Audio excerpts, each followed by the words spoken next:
Byddwn ni'n mynd am meddygol i gael yn wneud yn drigolyn yn America. A dda ni, da cynnig, ni'n meddwl mabwysiadu, felly y cam gyntaf yn gwneud un, dim dinesydd, ond llawn status Americanaidd. Wedyn ni'n goddard cael meddygol yn Grosvenor Street, neu Grosvenor Street.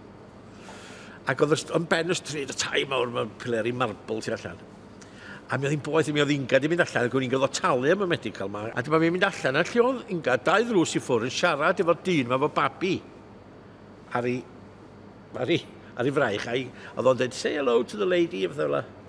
A mi oedd yna, so baseball cap tu ôl ymlaen, a ryw hen jogging suit, fatha shell suit, dweud i gwir, wyn amdani. Efo panad o goffi, nistar ar steps y drws. A fel ddynes i weld na Guy Ritchie oedd o. Oedd Ingad siarad, doedd hi'n gwybod po oedd hi, ac oedd hi ar ddynas, mae'n siarad, oedd hi'n gwneud, oh, you're American? Yeah, I'm American too, where are you from? New York? Oh, I still live in New York. A fel oedd hi'n siarad. A po oedd hi Madonna. Doedd Ingad yn gwybod fel po oedd hi'n siarad. Thon ni'n sgwrs efo hi, ac oedd hi'n yfad gos, ac y byth yna bod hi. So oedd gen i'n math o fic-up, ac gen i'n byd, oedd hi'n banad y goffi, oedd hi'n istar stepan drws. Panad y goffi, oedd hi'n byw yn y stryd. A oedd y babi fo hi.